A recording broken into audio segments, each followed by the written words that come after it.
ماشاء اللہ لا حول ولا قوۃ الا باللہ العلی العظیم۔ اعوذ باللہ من الشیطان الرجیم، بسم اللہ الرحمن الرحیم۔ الحمد للہ وکفیٰ والصلاۃ والسلام علی عبادہ الذین اصطفیٰ، اما بعد فرب اشرح لی صدری ویسر لی امری واحلل عقدۃ من لسانی یفقہوا قولی وقل رب ادخلنی مدخل صدق واخرجنی مخرج صدق واجعل لی من لدنک سلطانا نصیرا۔ بسم اللہ وباللہ وتوکلت علی اللہ۔ قال اللہ تبارک و تعالی فی سورۃ البقرہ، آیت نمبر 264۔ اعوذ باللہ من الشیطان الرجیم، بسم اللہ الرحمن الرحیم۔ یا ایہا الذین آمنوا لا تبطلوا صدقاتکم بالمن والعذی کالذی ينفق مالہ رئاء الناس ولا یؤمن باللہ والیوم الآخر فمثلہ کمثل صفوان علیہ تراب فأصابہ وابل فترکہ صلدا لا یقدرون علی شیء مما کسبوا واللہ لا یہدی القوم الکافرین۔ صدق اللہ العظیم۔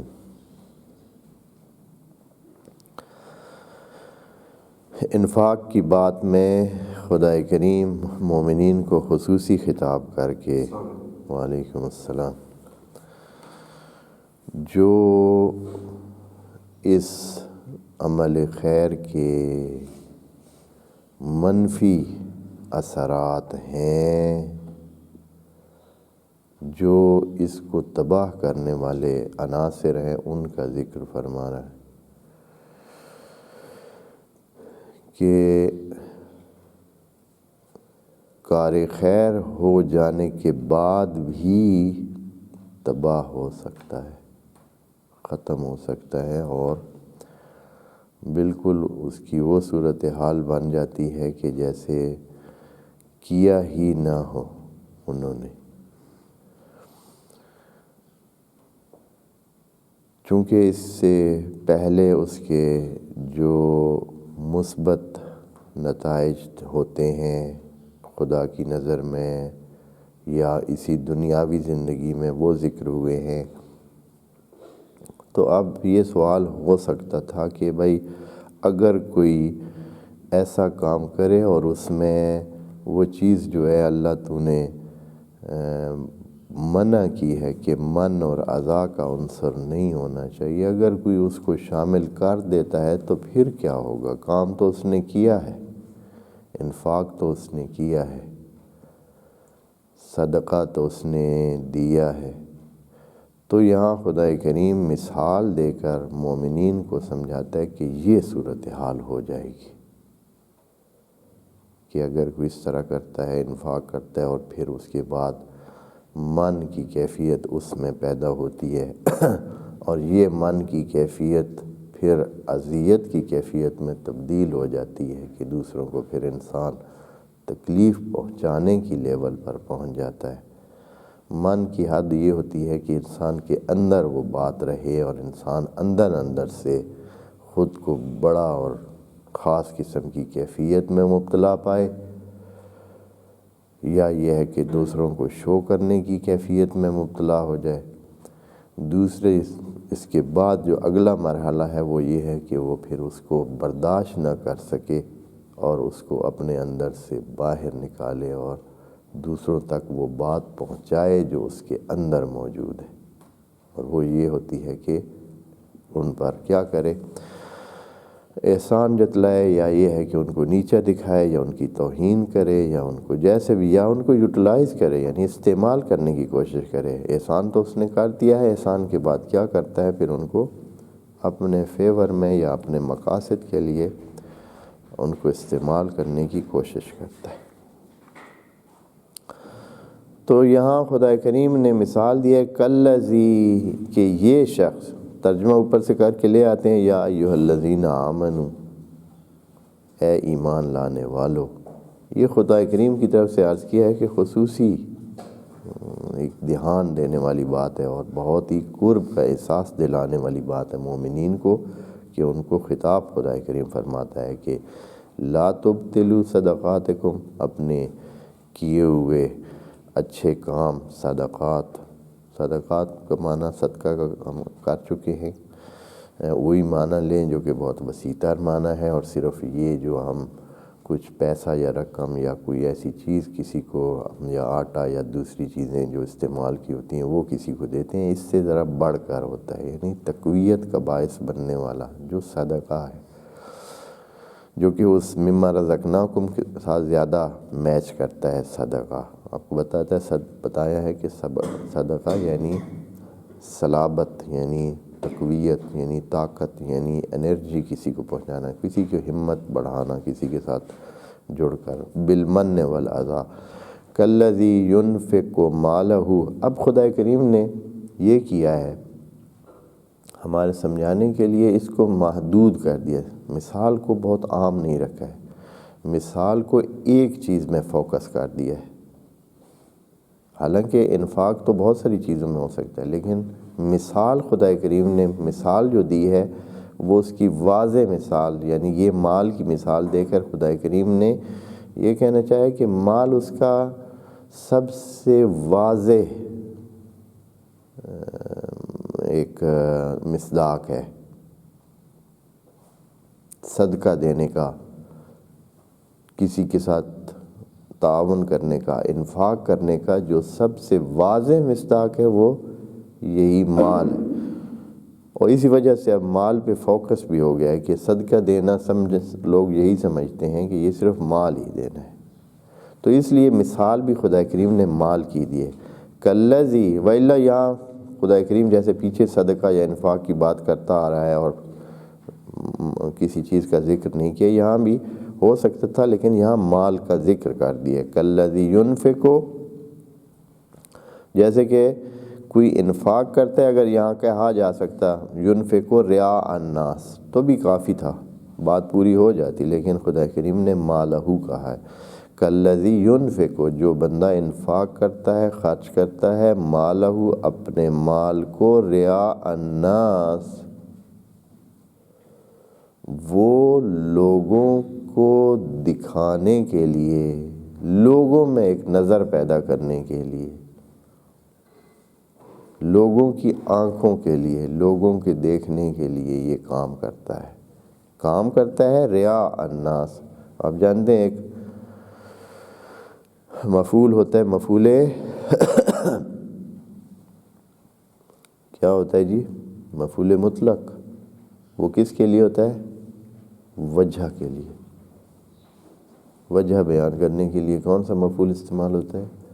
مفعول ضربتہ تعدیباً، تعدیباً، تو یہ جو ہے رعاء، یہ وہی ہے یہاں۔ کس لیے اس نے انفاق کیا ہے مال کو؟ رعاء الناس، دکھانے کے لیے، دکھاوا کرنے کے لیے، اپنی بات اور اپنی، وعلیکم السلام، اپنا ٹیکہ جمانے کے لیے، جیسے اردو میں بولا جاتا ہے۔ مالہ رعاء الناس ولا یؤمن باللہ، اچھا فوراً خدا کریم نے یہاں جو ہے نا وہ اپنا تبصرہ ڈال دیا کہ یہ جو بندہ ہے جو کام کر رہا ہے، اس کے کام کی وجہ اللہ نہیں ہے، یوم الآخرت میں جو اس کو اجر ملنا ہے وہ نہیں ہے۔ ولا یؤمن باللہ،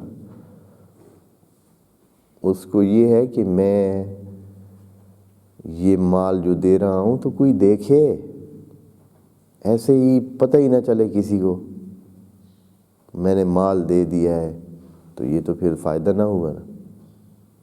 اس کا مطلب یہ ہے کہ اس کا خیال یہ ہے کہ جب تک کوئی دیکھے نہیں، کچھ لوگ اس کو اپنی نظر میں نہ رکھیں اور وہ اس کو اپریشیٹ نہ کریں، اس کی قدردانی نہ کریں، اس کے کام کو جو ہے وہ ایک بڑا اور شان والا کام نہ سمجھیں، تو اس کو فائدہ نہیں ہے۔ یعنی وہ یہ سمجھتا ہے کہ کوئی اور گننے والا نہیں ہے، یعنی اللہ دیکھنے والا نہیں ہے، اللہ پر اس کو بھروسہ نہیں ہے، اس کو ایمان نہیں ہے۔ وہ یہ نہیں سمجھتا ہے کہ اصل میں دیکھنے والا وہ ہے، اصل میں اس کے لیے کام کر رہا ہے، وہ اس کے ایمان نہیں رکھتا ہے۔ وَلَا يُؤْمِنُ بِاللَّهِ وَالْيَوْمِ الْآخِرِ، اور اس طرح یوم الآخر یعنی اس کو یہ کہ کل کی زندگی بھی ہے، یعنی اگلے دن کے لیے، اگلے وقت کے لیے۔ جیسے آپ ہمارے ہاں یہ وقت کا لفظ بہت مناسب ہے یوم کے لیے، یعنی اگلے وقت کا بھی اس کو نہیں ہے کہ آگے ایک وقت آنے والا ہے، وہاں اس کا یہ صدقے کا یا اس اچھے کام کا فائدہ ہوگا اس زندگی میں۔ اس کو ذہن میں ہی نہیں ہے، اصلا اس کے ذہن میں ہی نہیں ہے کہ کل کی زندگی کے لیے میں کر رہا ہوں۔ والیوم الآخر، تو اس کی مثال کیسے؟ اب کیا ہے اس نے کام؟ اسی کے لیے کیا ہے، ریا الناس کیا ہے، تو اس کی مثال کس طرح ہے؟ فرماتے ہیں کہ فَمَثَلُهُ،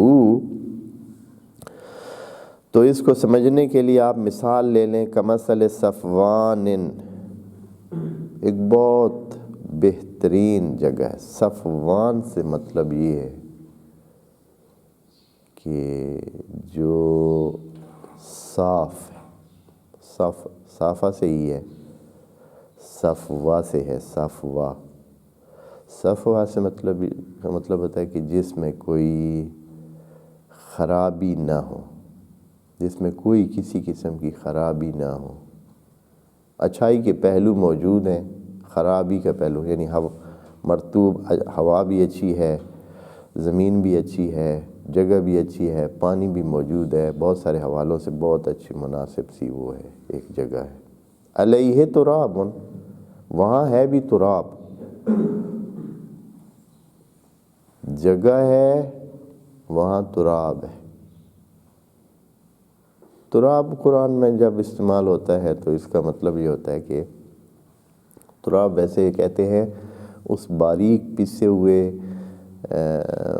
بہت سارے جمع غفیر کو کہتے ہیں، جو پسا ہوا آٹے کی طرح اور ایسے پاؤڈر کی طرح کوئی چیز ہو تو اس کو کہتے ہیں ترب، جو اکٹھی بھی ہوئی ہو۔ اور پھر اسی لحاظ سے یہ بہت ساری جگہ پہ استعمال ہوتا ہے آگے، تو تراب اس کو کہتے ہیں۔ مٹی ہے یعنی وہ ایک اچھی جگہ پہ، اچھی جگہ کیا تھی؟ راہ خدا۔ راہ خدا ایک اچھا کام ہے، فی سبیل اللہ، فی سبیل اللہ وہ صفوان ہے، وہ اچھی جگہ ہے۔ علیہ تراب، اس پہ کیا کیا ہے اس نے؟ وہاں بہت اچھی مٹی ہے جو بہت اچھا نتیجہ دے سکتی ہے۔ تراب پڑی ہے وہاں، یعنی زمین ہے یا جگہ ہے جہاں جگہ پہ ایسی خاک ہے جو پروڈکٹیو ہے، یعنی جو ثمر دینے والی ہے، جس پہ اگر کوئی چیز بوئی جائے تو بہت اچھا نتیجہ دے گی۔ اس نے یہ کام کر کے بیج رکھ دیا، وہ تراب موجود ہے اس کے پاس، یعنی یہ جو صدقہ اس نے دیا ایک تراب ہے، اس نے اس کو قائم کر دیا۔ اب یہ تراب اس کو نتائج دے گی، آگے اس کے لیے ثمر آور ہوگی، لیکن اب کیا ہوا ہے؟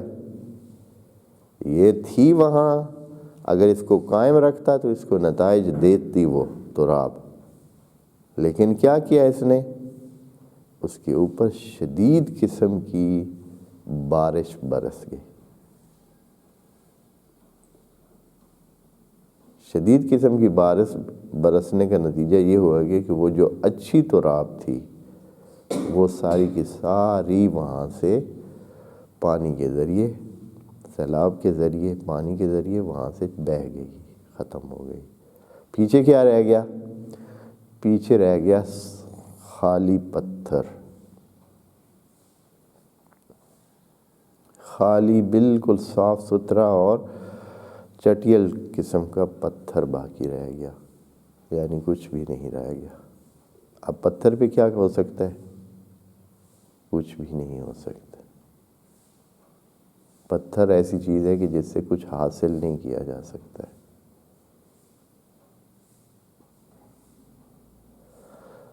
فرماتے ہیں کہ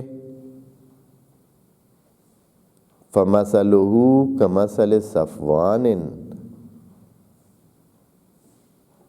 ایک صفوان، ایک صاف جگہ، علیہ تراب، جس پر تراب ہے، یعنی یہ تراب قابل استفادہ ہے، قابل عمل ہے، ثمرآور ہے، اس میں فائدہ لے سکتا ہے۔ یعنی یہ ایک قسم کی ایسی مٹی ہے جیسے مٹی ہوتی ہے اور اس میں سے 20 بار آپ کو فائدہ پہنچتا ہے۔ اگر تراب ہو تو آپ 20 بار اس سے فائدہ اٹھاتے رہتے ہیں، اور وہ مسلسل آپ کے لیے ایک قسم کا خزانہ ہے، جس میں سے جیسے کہتے ہیں کہ زمین کیا ہوتی ہے؟ وہ سونا ہے، سونا اگلتی ہے۔ تو خدا کریم یہ کہنا چاہ رہے ہیں کہ یہ جو آپ نے نیک کام کیا، یہ آپ کے لیے ایک خزانہ بن گیا ہے، اور وہ بھی صاف صفوان قسم کی جگہ پر۔ صفوان یعنی حال حوالے سے جو کسی بھی خرابی سے دور ہے، بہت اچھی جگہ پر، بہت ہی اچھی یعنی لائق جگہ پر۔ دیکھیں نا، بعض اوقات آپ کی زمین ہے یا جگہ ہے جو ایک ایسی جگہ پہ جو آب و ہوا کے لحاظ سے اس طرح نہیں ہے کہ کوئی چیز وہاں پیدا ہو سکے، لیکن بعض اوقات ایسی جگہ پہ ہوتی ہے جہاں زمین بہت زرخیز ہے، بہت اچھی ہے، بہت آب و ہوا اچھی ہے، پانی ہے، ہوا ہے، سورج ہے، سارے ہر حوالے سے وہاں فائدہ مند جگہ ہے۔ تو اس قسم کی جگہ کو صفوان کہتے ہیں۔ وہاں تراب ہے، اور تراب پر فَأَصَابَهُ وَابِلٌ، اور اس کو کیا ملا ہے؟ وابل۔ وابل کہتے ہیں ایک شدید قسم کے جھٹکے کو، شدت کے ساتھ آنے والے، چاہے وہ بارش ہو، طوفان ہو، یا کوئی بھی نقصان دہ چیز جو شدت کے ساتھ ہو، بہت زیادہ شدت جس میں پائی جاتی ہو، تو اس کو کہتے ہیں۔ پھر کیا نتیجہ نکلا؟ فَتَرَكَهُ صَلْدًا، بس وہ جو اس پہ برسی بارش، یا انہوں نے تو ساروں نے بارش کا ہی معنی لیا ہے، لیکن قرآن میں ایک اور جگہ بھی وبیلہ کا لفظ بھی دوسری صورتوں میں بھی استعمال ہوا ہے۔ اس کا معنی ہوتا ہے کہ بہت سختی تھے۔ یہ زنجبیلہ کے آخر میں بھی وبیلہ ہے، اور اسی طرح سلسبیلہ کے آخر میں بھی یہ جو لفظ مرکب ہیں، سلسبیلہ، سلس ہوتا ہے اور پھر وبیلہ، سلسا وبیلہ اور زنجا وبیلہ، تو یہ زنجا وبیلہ زنجبیلہ بن جاتا ہے، اور سلسا وبیلہ سلسبیلہ بن جاتا ہے۔ بہرحال یہ ایک تفسیر ہے جو الفاظ قرآن میں دیکھنی چاہیے۔ تو وبیلہ کا لفظ ویسے بھی قرآن میں ایک اور آگے بھی ہے، تو اس کا مطلب ہوتا ہے شدید قسم، بہت شدت کے ساتھ آنے والی کوئی چیز ہے۔ فَأَصَابَهُ وَابِلٌ، پھر اس کا جو مصداقی معنی کیا ہے مفسرین اور مترجمین نے، وہ یہ ہے کہ بارش، شدید قسم کی طوفانی بارش اس پہ آئی اور اس کو ساری مٹی کو ہی لے گئی۔ فَتَرَكَهُ صَلْدًا، تو اس کو کیا چھوڑ دیا؟ صافی پتھر، وہ پتھر جو بالکل اتنا صاف ہے، سلد ہے۔ سلد کا مطلب ہوتا ہے کہ ایسی چیز جس کے اندر نفوذ نہیں کیا جا سکتا، یعنی اتنی، ایک تو صاف ہے، ایک سخت ہے۔ سخت اتنی ہے کہ اس میں کوئی چیز نفوذ نہیں کر سکتی، یعنی آپ دانہ ہی پتھر میں نہیں ڈال سکتے ہیں، آپ اس میں کوئی وہ میخ ہی، آپ میخ حتیٰ ڈالنا چاہتے ہیں تو وہ بھی ٹیڑھی ہو جاتی ہے۔ سلد اس لیول کے سختی والے پتھر کو کہتے ہیں۔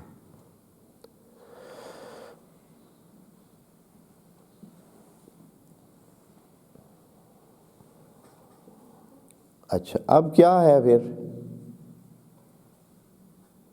اب جو یہ نتیجہ ہو گیا کہ اس قسم کی صورتحال پیدا ہو گئی کہ ایک شخص نے اپنا مال دیا دکھاوے کے لیے، اس کی مثال ایسے ہے کہ اس نے اپنا کیا ہوا کام، جو ایک ترتیب دی تھی، جو ایک زرخیز مٹی اس نے تیار کی تھی اور بہت اچھی جگہ یعنی عند اللہ کے ہاں اس نے ایک مقام بنا لیا تھا، ایک جگہ جو اس کو فائدہ دے سکتی تھی، ہر لمحے فائدہ دے سکتی تھی، وہ ختم ہو گیا۔ تو اب جو ہے خدا کریم فرماتا ہے کہ کچھ ہے ان کے پاس اب کہ یہ جو ہے اس کو کسی طریقے سے اپنے ضائع ہونے والے اس کو کچھ کر سکیں یا کوئی حاصل ہو یا اس کا کوئی علاج کیا جا سکتے۔ تو خدا کریم فرماتا ہے کہ لا یقدرون علی شیء مما کسبوا، اب جو جنہوں نے کارنامہ کیا ہے یہ اس پر قدرت بھی نہیں رکھتے ہیں، یعنی واپس لا بھی نہیں سکتے ہیں، دوبارہ اس کو ختم بھی نہیں کر سکتے ہیں۔ اور خدا کریم نے یہاں ایک بڑے دلچسپ انداز میں تبدیلی کی ہے مثال میں اور اپنے تبصرے میں۔ مثال میں ایک بندے کی بات تھی، مثال میں بات ہے ایک بندے کی، کالذین نہیں کہا، کالذی، اس جیسے، اس شخص جیسے جو اپنا مال دیتا ہے لوگوں کے دکھاوے کے لیے، ایک شخص کی مثال تھی۔ لیکن جو تبصرہ فرما رہے ہیں اس میں کہہ رہے ہیں کہ لا یقدرون علی شیء مما کسبوا، کہ اگر یہ سارے مل کر بھی چاہیں نا کہ اگر وہ اپنے ساتھ اوروں کو بھی ساتھ ملا لے کہ اس چیز کو واپس لا سکے، وہ واپس نہیں لا سکتے۔ لا یقدرون علی شیء مما کسبوا۔ اب یہاں جو روایتی مفسرین ہیں نا، لا یقدرون کا معنی انہوں نے، میں اب اوپر سے معنی پڑھ کے آپ کو دکھاتا ہوں تاکہ آپ کو پتہ چلے کہ انہوں نے معنی کیا کیا ہے۔ فرماتے ہیں کہ یہ لوگ اپنے اعمال سے کچھ بھی اجر حاصل نہ کر سکیں گے۔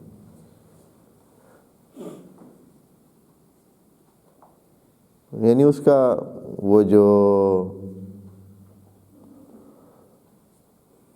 مقصدی معنی بنتا ہے یا بن سکتا ہے وہ جا کر انہوں نے کہا کہ اس سے اجر ان کو نہیں ملے گا، جبکہ خدا کریم نے یوں کہا ہے کہ لا یقدرون علی شیء مما کسبوا، مما کسبوا، جو انہوں نے کسب کیا ہے اس میں سے وہ کچھ بھی اس پہ قادر نہیں ہے۔ انہوں نے کیا کیا ہے؟ انہوں نے من اور عزا کسب کیا ہے، انہوں نے ثواب تو کسب کیا ہی نہیں ہے۔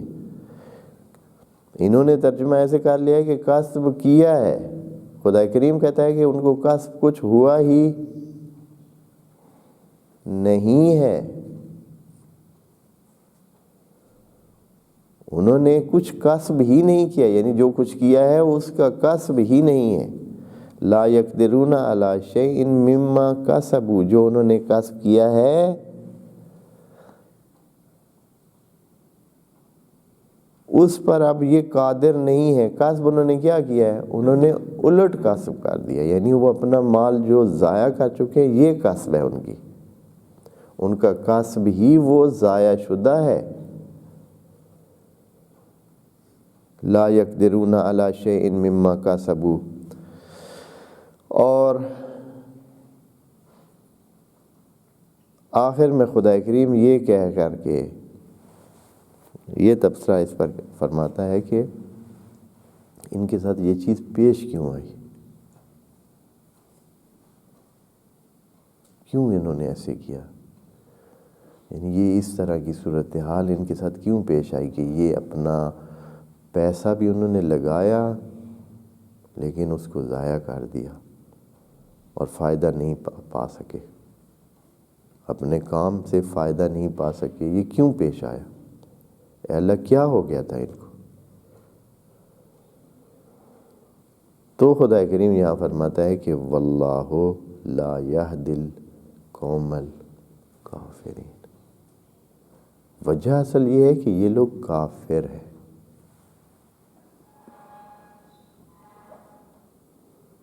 کافر بمعنی کفر اعتقادی نہیں ہے، پہلے بتایا نا، کفر شروع ناشکری سے ہوتا ہے، یعنی کفر اصل میں اعتقادی کفر بعد میں پیدا ہوتا ہے، پہلے کفر نعمت سے شروع ہوتا ہے۔ یعنی ایک بندہ اس سارے جہان کو، اپنے وجود کو، ساری دنیا کے یہ جو خدا کے کیے ہوئے کام ہیں ان کو اگنور کرتا ہے، پھر جا کر وہ اعتقاداً اس چیز کو قائل ہوتا ہے کہ یہاں خدا نہیں ہے یا میں خدا کو نہیں مانتا۔ پہلے تو وہ اس ساری چیزوں کو، اس سارے منظر کو، اس کا کفران کرتا ہے۔ کفر نعمت پہلے ہے، کفر منعم بعد میں ہے، اس لیے کہ جس چیز سے انسان کا واسطہ ہے وہ ڈائریکٹ، جس چیز سے واسطہ ہے وہ نعمات سے ہے، خود اس کے وجود سے لے کر اس کے آس پاس میں نعمات ہیں، پہلے وہ ان کو اگنور کرتا ہے، پھر وہ کفر منعم پہ پہنچتا ہے۔ خدا کریم ان کو اس لیے کہہ رہے کہ یہ لوگ حسن نعمات الہی یا خدا کے دیے ہوئے سارے سسٹم کے ہی منکر ہیں، وَإِلَّا ان کو یہ کرنے کی کیا ضرورت تھی؟ اگر وہ یہ سمجھتے کہ یہ سب کچھ دیا ہوا اس کا ہے اور اس نے اس کے لیے انعام بھی رکھا ہوا ہے اور اس کے لیے اجر رکھا ہوا ہے اور اس کے لیے ترغیب دینے کے لیے بہت کچھ کہا ہوا ہے اور وہ دیکھتا بھی ہے اور وہ دیکھ بھی رہا ہے، تو پھر ان کو یہ کرنے کی ضرورت نہیں تھی۔ انہوں نے اس سارے کو اگنور کیا، قطع نظر کیا، اس سے صرف نظر کی، اس سارے وجود سے، نعمتوں کے وجود سے اور پھر منعم کے وجود سے صرف نظر کر کے اس ایک بندے کو دکھانے کے لیے جو کہ شاید اس کی نظر میں، خود اس کی نظر میں بھی اس کی کوئی قیمت نہ ہو، جس کو وہ دکھانا چاہ رہا ہے، یا مثلا 4 بندے جن کو وہ شاید جانتا بھی نہیں ہے۔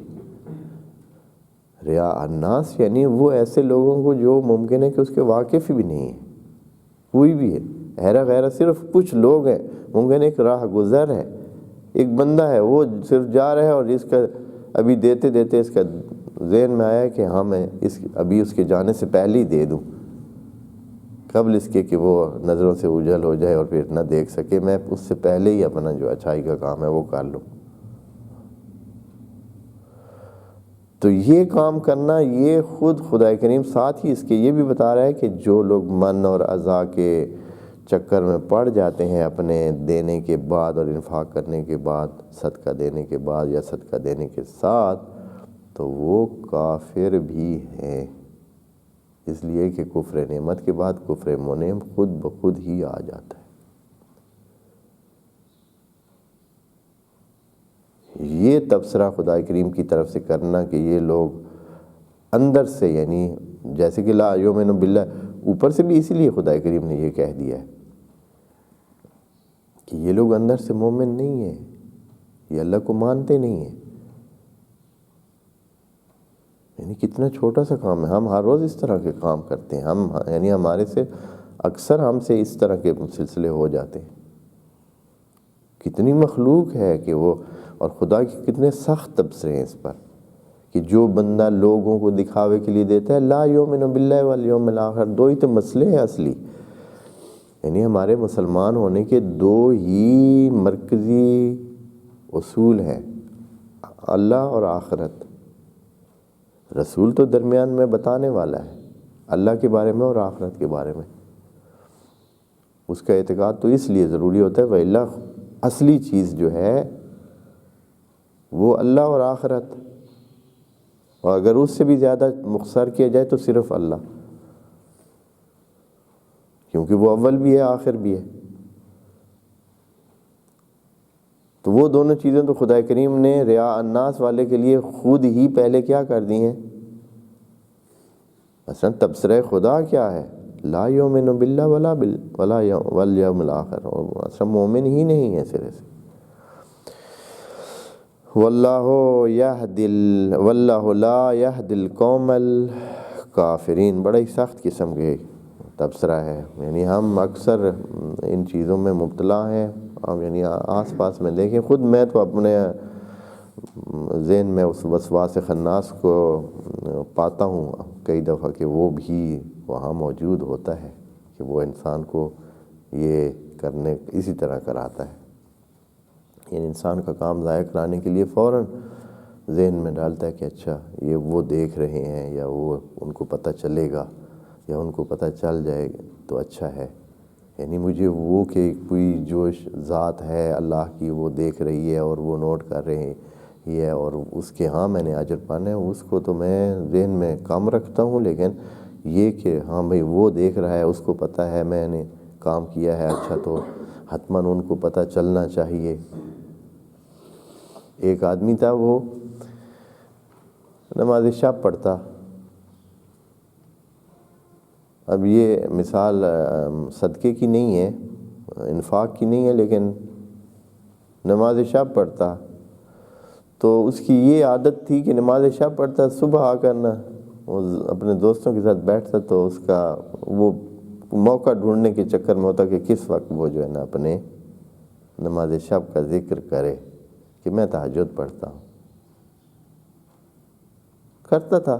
تو اس کو کسی دوست نے سمجھایا بجھایا کہ اللہ کے بندے پڑھتے ہو تو بہت اچھی بات ہے، بہت اچھی بات ہے. جس کے لیے پڑھتے ہو اس کو پتہ بھی ہے، تمہارا اجر بھی محفوظ ہے. صبح آ کر اپنے اس کیے ہوئے کام کو ضائع کیوں کرتے ہو؟ تمہیں ان لوگوں کو بتانے سے کیا حاصل ہوگا؟ کیوں ایسے کرتے ہو؟ نہ کیا کرو. اس نے وعدہ کیا ٹھیک ہے جی، یعنی مطلب ہے اس نے کہا ٹھیک ہے، بات تو آپ کی ٹھیک ہے، بہت اچھا ہے، یہ اسی طرح ہی کرنا چاہیے. اب دوسرے دن جو ہے نا اس نے اگلے دنوں میں یا کسی وقت پھر جو ہے وہ ایسے، پھر اس نے یہ نہیں کہا کہ بھائی میں نے نماز شب پڑھی ہے یا میں پڑھتا ہوں. یہ سب بیٹھے بیٹھے نا اس کے ذہن میں ایسے، اس نے کہا میں ان کو نہیں بتاتا ہوں. بس اٹھایا کہتے میں پانی پی کے ہوں. رات کو نماز بندہ پڑھے بڑا ہی پیاس صبح لگتی ہے. یعنی وہ اس کو نہ برداشت نہیں ہوا، آخر پھر بھی اس نے اپنا وہ جو اس کے اندر چلنے والی وہ چیز تھی اس نے اظہار کر کے ہی وہ رہا. اس طرح یہ یعنی انسان کو وہ جو ہے وسواس خناس انسان کے ساتھ رہتا ہے، اس کو آرام سے اپنے عمل کو محفوظ نہیں رکھنے دیتا. یہ چیز بتا رہی ہے کہ لا تبطلوا، بس ہمارے اعمال صرف ایک ریا الناس کی وجہ سے زیرو ہو جاتے ہیں. خدا کریم ہمیں اس بہت ہی خطرناک قسم کے جو پہلو ہے ہماری زندگی میں اور اکثر رہتا ہے، خدا کریم ہمیں اس سے محفوظ فرمائے. والسلام علیکم ورحمۃ اللہ وبرکاتہ.